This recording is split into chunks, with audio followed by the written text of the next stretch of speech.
What's up, guys, and welcome back to Trap House Garage. Sorry for the slow videos here recently. There hasn't really been a whole lot going on. You know, just helping buddies work on their stuff and blowing up Dakotas and stuff like that. But we're out in the garage tonight and gonna try to get a little bit of stuff done and kind of give you guys a little update on my car. We're going to start to trim the truck intake down. They're just an ugly intake, and with them shaved, they do look a little more decent. I'm not going to shave it completely flat or get into any of that crazy work on it. I'm just going to mostly cut all the tall, ugly stuff off of it and, you know, smooth it down a little bit so it ain't sharp or anything like that, but it's about the most I'm going to do, just provide a little bit more hood clearance and make it look a little better.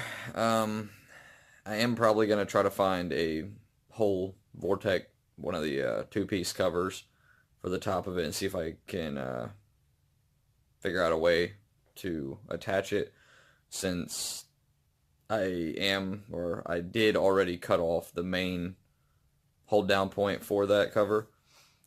But yeah, so we're going to do that, and I have some lights to hook up. That's really about it, probably. I mean, we'll just see what we get done. So I'll be back with you guys with a little update here shortly. See, I'm sure most people know, or you can still kind of see what it did look like. Everything that is now cut down a lot is very high on these intakes, but like I said, for the cover, this is the main hold down screw, bolt, whatever you want to call it. So I will have to figure something out for when I do get a cover, because I mean, even with it cut down, the intake is still super ugly. But like I said, the reason I really did it was to gain a little bit of clearance for my hood. My hood did touch, I mean, it closed, but it did touch the engine, and I figure eventually, due to vibration and stuff, something's going to give and it's going to end up cracking the fiberglass. So I cut a bunch of that off, and that'll also, I wouldn't have been able to use the engine covers if I wouldn't have cut all this down, because, you know, this one was already cut once and it was still about this high. The engine cover would have went on, but then the hood definitely wouldn't have fit. So by shaving everything, I figure I can get the engine cover to pretty much just lay down on top of the fuel rails here. So it'll be down a whole lot further, and then I'll have to figure something out, some way to mount it. Shouldn't be too hard. But that's probably as much cutting as I'm really going to do for right now. I'm going to get out the Dremel tool and get a sanding disc on it and sand some of this stuff so it's not so sharp, because I know one day I'll be reaching over this to do something and slice my arm in half or something. So I'm going to go ahead and do that. Also, I will be painting this so it's not as noticeable and ugly. I did build an EGR block off, because that was incredibly tall, and the nipple was already broke off, and I cut a little bit off of it. But as you can see, even with it cut, it was still super tall. So I went ahead and got that done also tonight. Oh, since there hasn't been any kind of update, I did buy new tires. Yes, they're dirty. I have a gravel driveway, obviously. As you can see, they are brand new.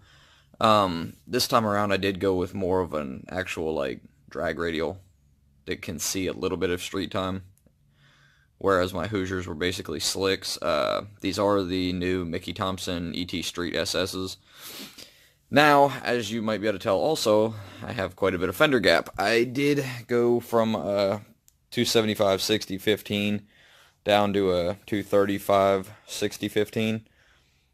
I was running into issues with these wheels being kind of an oddball offset and being a 9-inch rather than the typical 8 or 10-inch, where with the 28s on it, they stuck out a decent little amount out of the fender, which was causing it to well, as you can see, it chipped paint off and stuff. But it was rubbing here.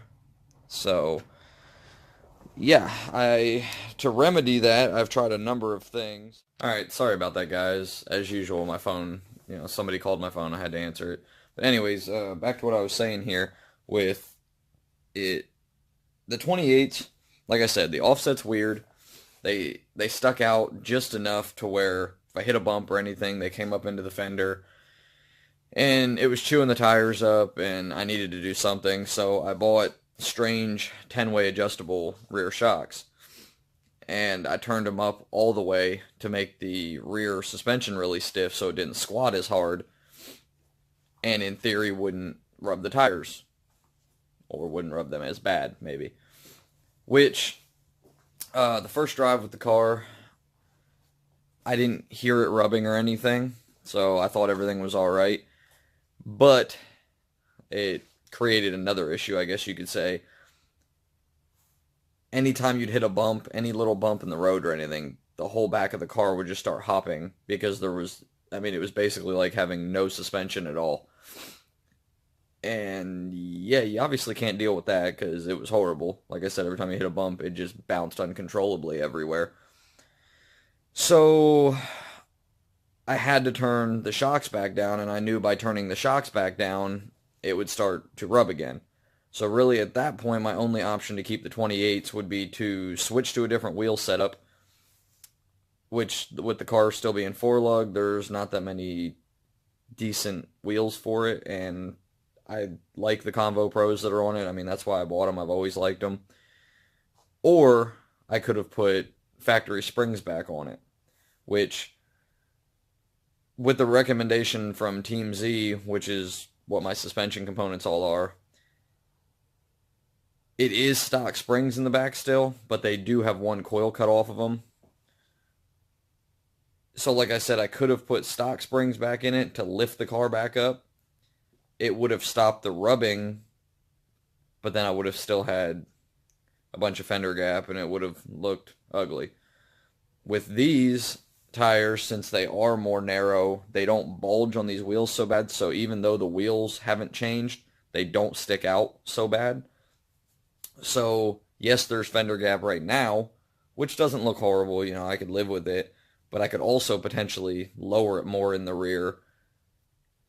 And if it did try to rub, it would now be up inside the fender instead of hitting the fender lip and actually cutting into the tire. It would just rub the tire and not do anything stupid. I would show you the 28s, but I did sell them to Rodney. Basically gave them to him for his truck. I would show you where they were rubbing in or cutting into the tire. I don't even know why I'm saying rubbing, because they were actually cutting the tire. But I have them outside in his truck now to get them out of here and free up some space in here and just clean up the shop a little bit. But yeah, so that's a little update on that. Like I said, I got the new tires. I do like them. I have been driving the car around a little bit. Everything seems pretty good with it. At this point, I'm looking to get rid of, which I think I had mentioned in a previous video, I am looking to get rid of the 93 Cobra seats that I have in it. I'm looking for an original 80s Celine seat with the netted halo headrests. Either that or something out of like an SVO or a Flow Fit seat. Something original that's sporty and has bolsters. Of course, they're hard to find. I have found one set. I'm kind of waiting on a guy. They're in California. I'm waiting to see if he'll mess with shipping them to me. And they are actually factory Celine seats, which would be not my number one seat that I want. I also found some out of an 82 GT pace car. And those also have netted halos with the bolsters and stuff. I tried to contact that dude tonight. I found those on Facebook Marketplace, where I find most things. He hasn't replied or anything yet, so I'm hoping I'll maybe hear from him tomorrow. And it was actually the whole car for sale, but I'm going to see if he'll sell just the seats to me. He had one picture of them, but not a very good one, so I don't even know if the seats are salvageable. if they're all torn up and stuff, it's not even worth it to me because the upholstery kit for them is $1,000 by itself. So I'd have far too much money wrapped up into it. So I have a couple options to go off. I found some SVO seats also, but everything's pretty far away, so I'm just waiting to see what pans out. I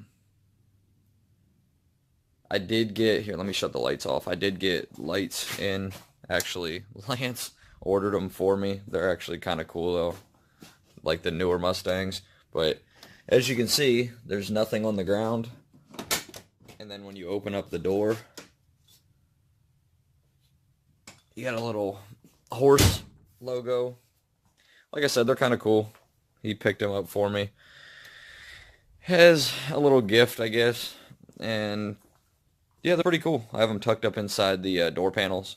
And they have a little magnet that they read off of. So once they don't register that magnet, they'll come on. And then once that magnet goes under them, they'll turn back off. So yeah, I don't want to keep rambling. I just wanted to do a little bit of update on the car, I guess. So I'm going to get to grinding on this or sanding on this intake, and we'll be back and I'll show you guys what I end up getting done.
So the Dremel died, and so I'm going to charge it overnight. So this is about all I got done. Which, you know, I'll insert a picture of what it did look like. I should have one if you guys aren't familiar with what these look like, but this is what it looks like now. Which, to some, you know, it might still be ugly. It's whatever. It's 1,000 times lower and better looking than what it was. So, you know, that's pretty much all I was trying to accomplish, was to lower stuff down. And once I get the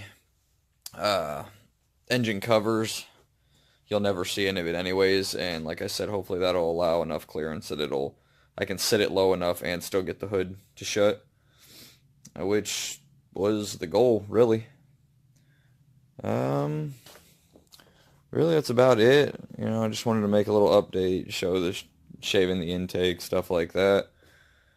And just let everybody know how the car's been. You know, drove it around.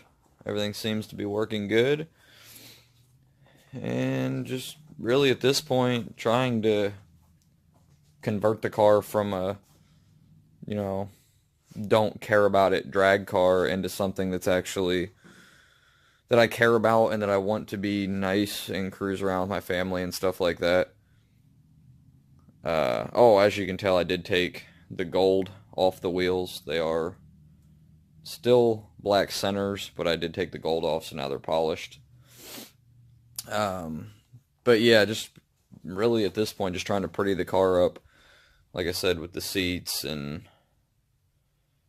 might mount a tablet, as you can see down right there in front of where the radio and stuff is. Not 100% sure on that, but that's kind of what I'm thinking I might do. So, I don't know, drop a comment if you'd like to see me do something like that, incorporate the tablet in down there or not. I did take the tack and shift light out for now, trying to, as you can tell, pretty much make everything look stock and unsuspecting. You know, like it might still be a stock Foxbody or still have a 5.0 in it anyways.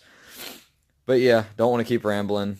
Just wanted to get a video out, show everybody what I've been doing. Oh, one more thing. I did lower the pump down because it was kind of, wasn't having an issue yet, but I kind of assume in time that it would have. The pump was actually feeding up from the sump in the tank, which I know fuel pumps don't like to suck. They're meant to gravity feed to them and then push to the engine. So I did lower that down, so it's now tracking downhill, which is how it should have been to begin with. But yeah, I think that's going to be it for this video, guys. Get some more stuff done here soon, get another video out, but for now that's going to be it. As always, please comment, like, subscribe, and we will see you guys on the next one.